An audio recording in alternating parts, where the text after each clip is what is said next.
আসসালামু আলাইকুম, তোমরা সকলে কেমন আছো? আলহামদুলিল্লাহ, আমিও ভালো আছি।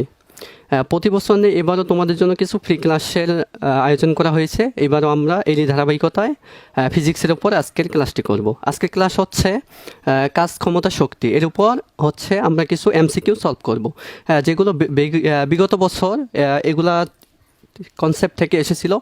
আশা করি এগুলো যদি আমরা সলভ করি তাহলে তোমাদের অনেকটাই কাজে লাগবে। সো কথা না বলিয়ে চলো শুরু করে যাক। দেখো, 1 নম্বর এমসিকিউ আছে যে হচ্ছে 40 মিটার উচ্চতা থেকে পড়ন্ত বস্তুর কোথায় গতিশক্তি বিভব শক্তির 3 গুণ হবে।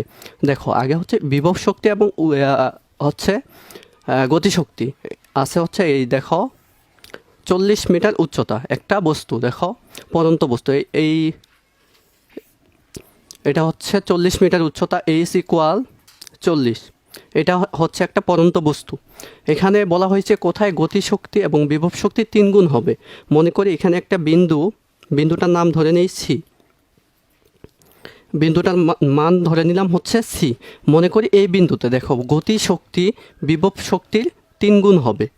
তাহলে এইটুক যদি সি ধরে নিই, মনে করি যে সি বিন্দুতে গতিশক্তি বিভব শক্তির 3 গুণ হবে সি বিন্দুতে।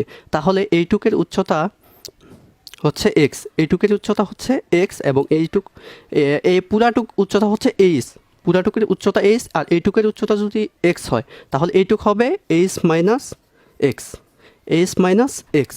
দেখো, আমরা এটার জন্য একটা শর্টকাট ট্রিক্স শিখবো। দেখো, x equal H plus 1 plus x. এই যে দেখো 40 মিটার উচ্চতা থেকে পড়ন্ত বস্তুর কোথায় গতিশক্তি বিভব শক্তির 3 গুণ হবে। এরকম যদি কোনো অঙ্ক দেওয়া থাকে তাহলে দেখবো শর্টকাট একটা সূত্র, এই যে এটাই শর্টকাট একটা সূত্র। তাহলে এক্স কি ভাইয়া, এখানে দেখো x equal E K by E P, অর্থাৎ গতিশক্তি বাই বিভব শক্তি। এখানে বলা হয়েছে কোথায় গতিশক্তি, তাহলে গতিশক্তি কত, ই কে গতিশক্তি, বিভব শক্তি ইপি আমরা লিখে নিব। গতিশক্তি বিভব শক্তি, দেখো এখানে বলছে বিভব শক্তি গতিশক্তি বিভব শক্তির 3 গুণ হবে। তাহলে এটা কি গতিশক্তি বিভব শক্তির 3 গুণ, তাহলে এখানে 3 গতিশক্তি বিভব শক্তির 3 গুণ। আশা করি বুঝতে পারছো এইটুক। এরপর দেখো আমরা এক্সের মান বের করব, যেহেতু X EK divided by EP equal, তাহলে কি আসবে এক্সের মান দেখো এখানে 3/1, তাহলে হবে 3 আসছে ইকে বাই এক্সের মান, তাহলে এক্স ইকুয়াল 3। তাহলে দেখো এখানে আমরা লিখবো এইচ উচ্চতা কত ছিল, উচ্চতা ছিল 40 মিটার, 1 প্লাস এক্সের মান কত আসছে, এক্সের মান আসছে 3। তাহলে দেখো 40 প্লাস 1 প্লাস 3 ইকুয়াল 4। তাহলে এটা আমরা ক্যালকুলেশন করলে পাচ্ছি 10 মিটার। আশা করি বুঝতে পারছো। দেখো আবারও বলছি যে হচ্ছে 40 মিটার উচ্চতা থেকে পড়ন্ত বস্তুর কোথায় গতিশক্তি বিভব শক্তির 3 গুণ হবে। তাহলে আমরা জানি গতিশক্তি ইকুয়াল বিভব শক্তি। দেখো গতিশক্তি ইকুয়াল বিভব শক্তি কত গুণ, 3 গুণ। তাহলে ইকে ইকুয়াল 3 ইপি হবে, ইকে ইকুয়াল 3 ইপি হবে। আশা করি বুঝতে পারছো। এরপর দেখো ইকে বাই আমরা এক্সের মান বের করবো, যেহেতু এটা একটা শর্টকাট সূত্র, x equal H by 1 plus x. তাহলে আমরা দেখো এক্সের মান বের করার জন্য আমরা এই সূত্র অ্যাপ্লাই করবো এখানে। দেখো ইকে বাই ইপি ইকুয়াল 3, এই যে 3/1, তাহলে আসবে 3। আশা করি বুঝতে পারছো এইটুক। এরপর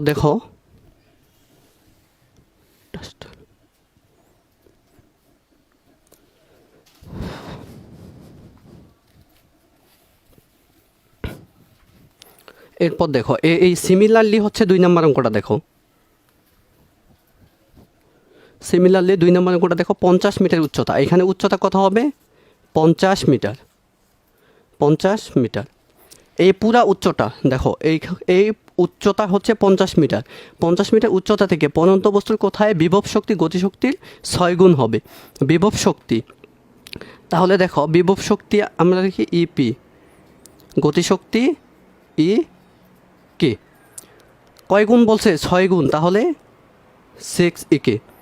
গতিশক্তি বিভব শক্তি গতিশক্তির 6 গুণ, বিভব শক্তি গতিশক্তির 6 গুণ। তাহলে দেখো শর্টকাট এই সূত্র একই, x equal H by N plus 1। তাহলে দেখো এইচ কত, এইচের মান হচ্ছে 50, এন এর মান আমরা বের করব। দেখো N equal E K by E P. তাহলে দেখো এখানে ইকে বাই ইপি, তাহলে আসবে এন এর মান আসবে ইকে বাই ইপি, তাহলে 6 আসবে। ইকে বাই ইপি ইকুয়াল 6, 1/6, 1/6।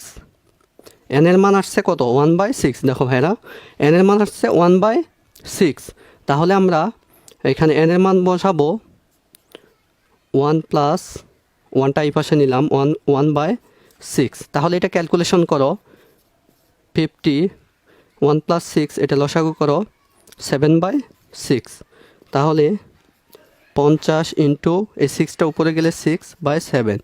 তাহলে এটা যদি আমরা ক্যালকুলেশন করি কত আসবে, 42/8 মিটার, 42/8 মিটার আসবে। এটা যদি আমরা ক্যালকুলেশন করি, দেখো আশা করি এটা বুঝতে পারছো। অর্থাৎ 1 নাম্বার আর 2 নাম্বার একই, এখানে বলছে শুধু গতিশক্তি বিভব শক্তি 3 গুণ, আবার এটা উল্টা বলছে যে বিভব শক্তি গতিশক্তি 6 গুণ। সূত্র কিন্তু একই হবে, একই সূত্র দিয়ে আমরা এই দুইটা অঙ্ক সলভ করতে পারবো। এরপর দেখো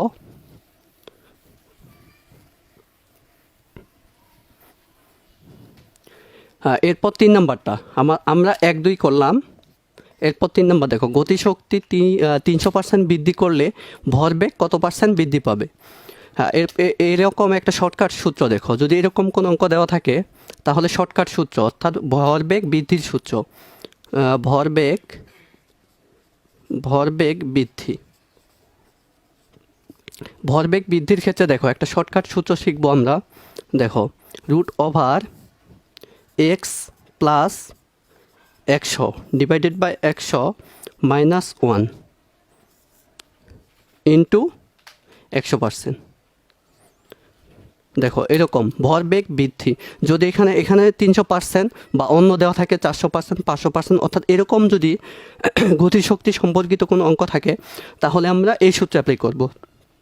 এক্স, আচ্ছা এখানে এক্সটা কি, এক্সটা দেখো ভাইয়া, এখানে এক্স হচ্ছে এখানে যত পার্সেন্ট দেওয়া থাকবে অর্থাৎ পার্সেন্টেজটা, এখানে দেখো 300% দেওয়া আছে, 300%, অর্থাৎ এক্স ইকুয়াল হবে 300%। তাহলে আমরা দেখো এখন যদি আমরা অঙ্কটা করি তাহলে এক্সের জায়গায় 300% লিখি, 300 লিখি প্লাস 100 ডিভাইডেড বাই সূত্রের 100 minus 1 bracket into 100%।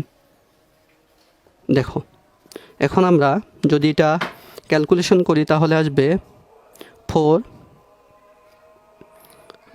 Divide minus 1 100 into 100%। তাহলে দেখো এখানে যদি ক্যালকুলেশন করি এখানে 400, এটা আচ্ছা দেখো 300 400 মাইনাস 1 ডিভাইডেড বাই 100, দেখো তাহলে আসতেছে 4 মাইনাস 1 ডিভাইডেড বাই 100 ইন্টু 100। তাহলে দেখো এখানে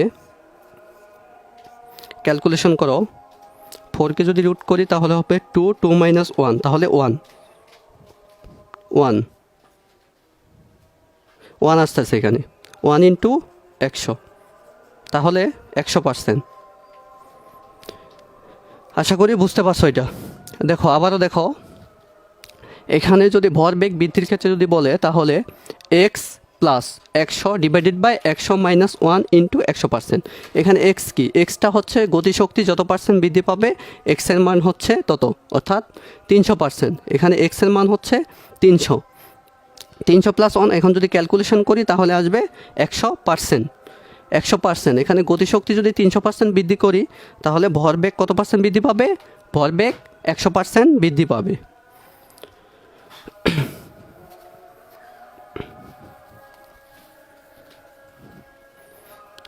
এরপর দেখো 4 নাম্বার, একটি রাইফেলের গুলি একটি তক্তা ভেদ করে। অঙ্কটা দেখতে মনে হয় যে অনেক বড়, এই 4 নাম্বার অঙ্কটা দেখতে মনে হচ্ছে যে অনেক বড়, তবে দেখো একটি শর্টকাট সূত্রের মাধ্যমে তোমাদেরকে এটি বুঝাই দিব। দেখো, একটি রাইফেলের গুলি একটি তক্তা ভেদ করে যদি গুলির বেগ 3 গুণ করা হয় তাহলে একই পুরুত্বের কয়টি তক্তা ভেদ করতে পারবে। দেখো, এরকম যদি অঙ্ক দেওয়া থাকে তাহলে তক্তা ভেদ করবে এরকম। দেখো, এর শর্টকাট টিক্স হবে n স্কোয়ার। পুরুত্বের কয়টি তক্তা ভেদ করতে পারবে এরকম যদি থাকে তাহলে হবে n স্কোয়ার। nটা কি? দেখো, n হচ্ছে পুরুত্ব সংখ্যা, n অর্থাৎ বেগ সংখ্যা, n হচ্ছে বেগ, যত গুণ থাকবে, যত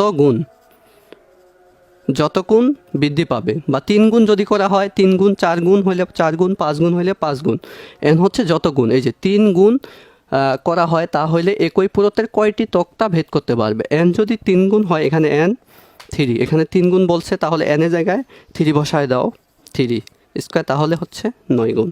দেখো, অ্যান্সার কিন্তু এটাই, 9 গুণ। একটি রাইফেলের গুলি একটি তক্তা ভেদ করে যদি গুলির বেগ 3 গুণ করা হয় তাহলে একই পুরুত্বের কয়টি তক্তা, অর্থাৎ 9টি তক্তা ভেদ করবে। আশা করি বুঝতে পারছো।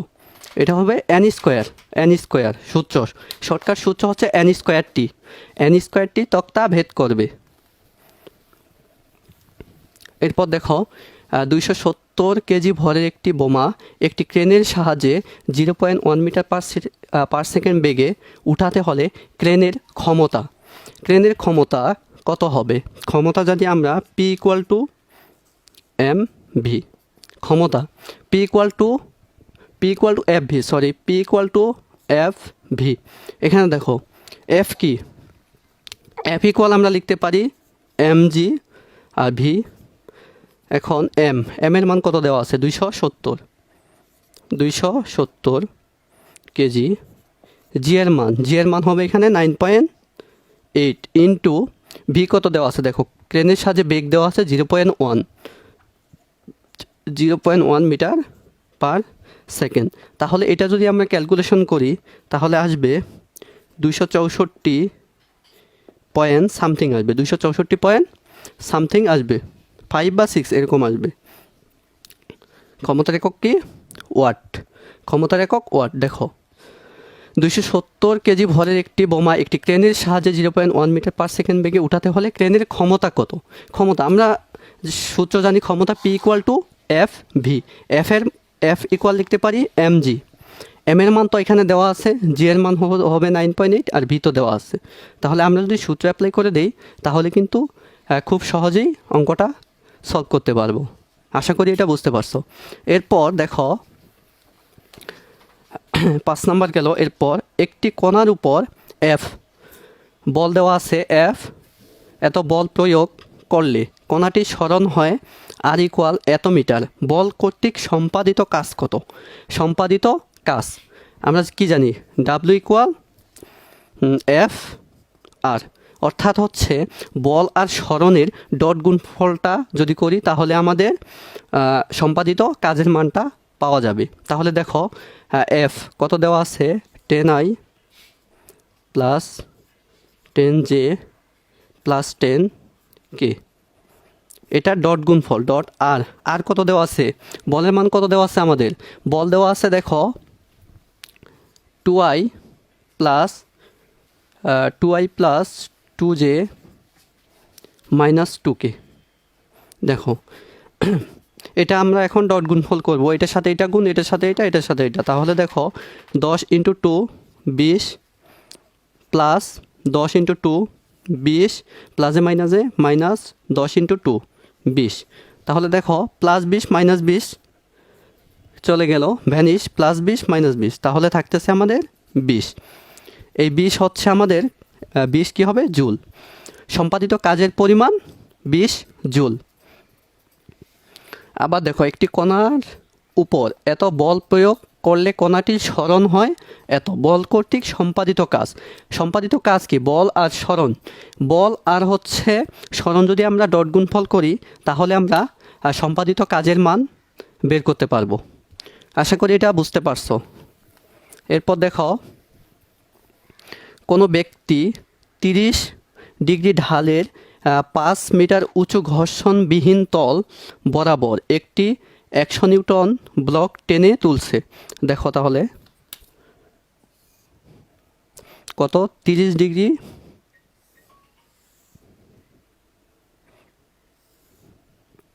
এটা হচ্ছে 30 ডিগ্রি, 30 ডিগ্রি ঢালের উঁচু কত বলছে, 5 মিটার। তাহলে এটার উচ্চতা হবে 5 মিটার, 5 মিটার উচ্চতা ঘর্ষণবিহীন তল বরাবর। এটা হচ্ছে একটা তল, ঘর্ষণবিহীন তল, এটা তল বরাবর, এটা মনে করে একটা বস্তু বা ব্লক টেনে এই যে উপর দিকে উঠাচ্ছে। এই বস্তুটাকে এই 30 মিটার হচ্ছে কোণ এবং হচ্ছে 5 মিটার উচ্চতা ঘর্ষণবিহীন তল বরাবর টেনে উপরের দিকে উঠাচ্ছে, উপরে তুলছে। ব্লকটি সমদ্রুতিতে চলে ব্যক্তি কি পরিমাণ কাজ করবে? সমদ্রুতিতে চলে ব্যক্তি কি পরিমাণ কাজ করবে? আমরা জানি কাজ ডাব্লিউ ইকুয়াল mgh, অর্থাৎ সমদ্রুতিতে কাজ কি? সমদ্রুতিতে ডাব্লিউ ইকুয়াল mgh, m কত দেওয়া আছে দেখো, mg, অর্থাৎ f ইকুয়াল কি লিখতে পারি, mg। তাহলে দেখো mg বল দেওয়া আছে কত, 100 নিউটন। তাহলে দেখো 100 ইন্টু উচ্চতা কত দেওয়া আছে, উচ্চতা দেওয়া আছে দেখো 5 মিটার, তাহলে ইন্টু 5। তাহলে 500কে 100 দ্বারা গুণ করলে কত হবে, 500 কি হবে, জুল, একক হবে জুল। সম্পাদিত কাজ হবে 500 জুল।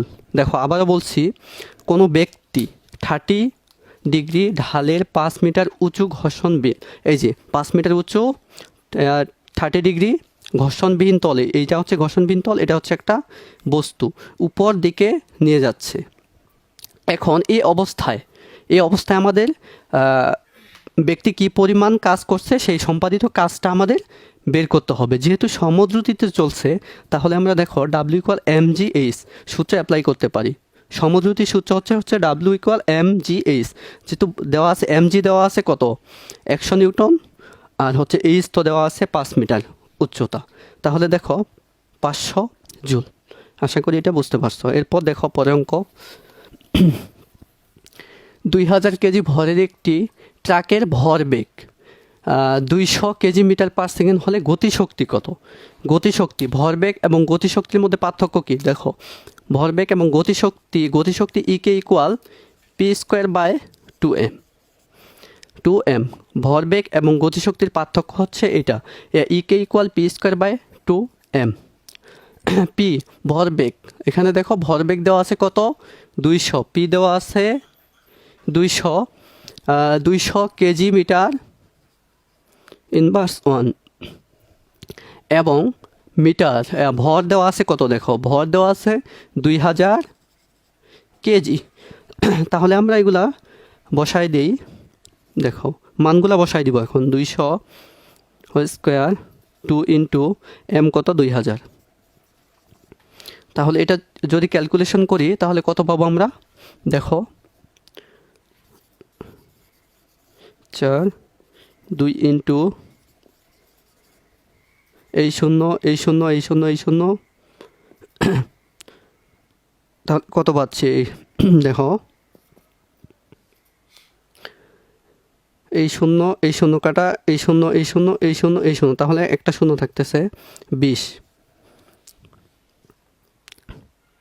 10 দুগুণা 20। দেখো তাহলে কত পাচ্ছি, 10 জুল পাচ্ছি আমরা, 10 জুল। দেখো এটা বলছে গতিশক্তি এবং ভরবেগের মধ্যে সম্পর্কের সূত্র হচ্ছে EK equal P square by 2m। এখন যদি আমরা এটা মানগুলা বসাই দিই, ক্যালকুলেশন করি, তাহলে আমাদের মান আসবে 10 জুল। আশা করি এটা বুঝতে পারছো। এরপর দেখো, একটি বস্তুর ভরবেগ 50% বৃদ্ধি করলে গতিশক্তি কত পার্সেন্ট বৃদ্ধি পাবে? গতিশক্তি কত পার্সেন্ট বৃদ্ধি পাবে? গতিশক্তি ভরবেগের সাথে সম্পর্ক কি? বর্গের সমানুপাতিক, বর্গের সমানুপাতিক। গতিশক্তি ভরবেগের সাথে সম্পর্ক কি ভাইয়া? বর্গের সমানুপাতিক। তাহলে দেখো গতিশক্তি এখানে কত দেওয়া আছে, ভরবেগ দেওয়া আছে 50%। তাহলে 50%কে লিখতে পারি 0.5%। এখন পূর্বের আমাদের দেওয়া কত ছিল, ভরবেগ ছিল 1। তাহলে এটা বৃদ্ধি করলে 50% যদি বৃদ্ধি করি, পূর্বে ছিল 1, যদি 50% বৃদ্ধি করি তাহলে হবে 0.5, তাহলে হচ্ছে 1.5। বর্তমান হবে আমাদের ভরবেগ কত, যদি 0.5 বৃদ্ধি করি তাহলে হবে 1.5। তাহলে দেখো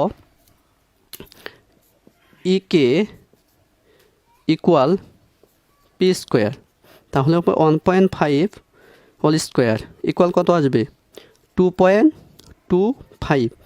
এটা হচ্ছে বৃদ্ধি করলে, এটা হচ্ছে আমাদের পার্সেন্টেজে নিয়ে আসতে হবে ইন্টু 100%, তাহলে আসবে কত 225%।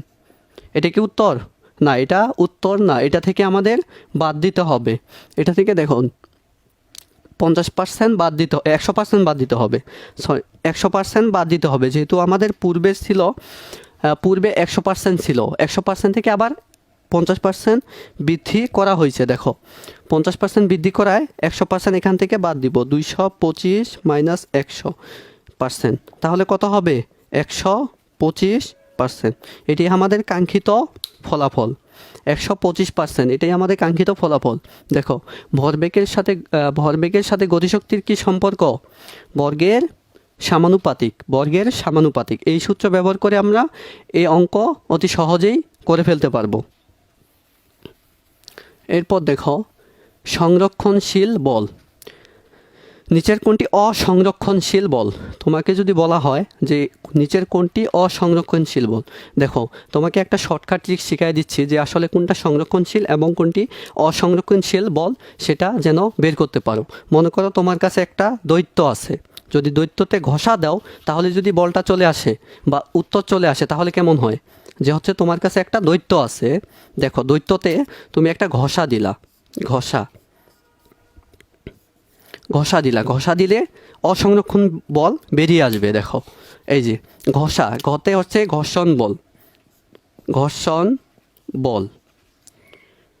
আর সাথে হচ্ছে সান্দ্র বল।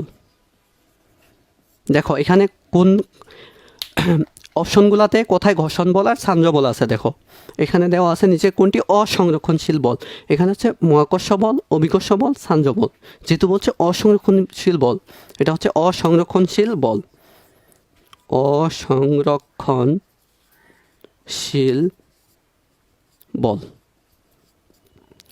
সূত্র, অসংরক্ষণশীল বলের সূত্র হচ্ছে ঘষা, ঘতে হচ্ছে ঘর্ষণ বল, সাথে হচ্ছে সান্দ্র বল। তাহলে উত্তর হবে এই যে গ নাম্বারটা, সান্দ্র বল। আশা করি এই শর্টকাট ট্রিক্সগুলো তোমরা মনোযোগ সহকারে নোট করছো এবং হচ্ছে অঙ্কগুলা মনোযোগ সহকারে করছো। এরপরও যদি কোনো সমস্যা মনে হয় যে হচ্ছে ভাইয়া এটা সমস্যা, তাহলে আমাদেরকে বলবা, আমরা যথাসম্ভব সলভ করে দেওয়ার চেষ্টা করব। আজকের ক্লাসটা কেমন লাগলো তোমরা হচ্ছে আমাদের হচ্ছে ফেসবুক পেজ আছে, গ্রুপ আছে, গ্রুপগুলোতে শেয়ার করবা এবং হচ্ছে নোটগুলো শেয়ার করবা তোমরা। আশা করি আমাদের ক্লাসগুলা মনোযোগ সহকারে করবা। ধাপ বাই ধাপ আমাদের পরবর্তী পার্টগুলা এভাবেই রেকর্ডেড ক্লাস দেওয়া হবে। আশা করি তোমরা সকলে মনোযোগ সহকারে করবা। আজকের মতো এখানেই, আল্লাহ হাফেজ।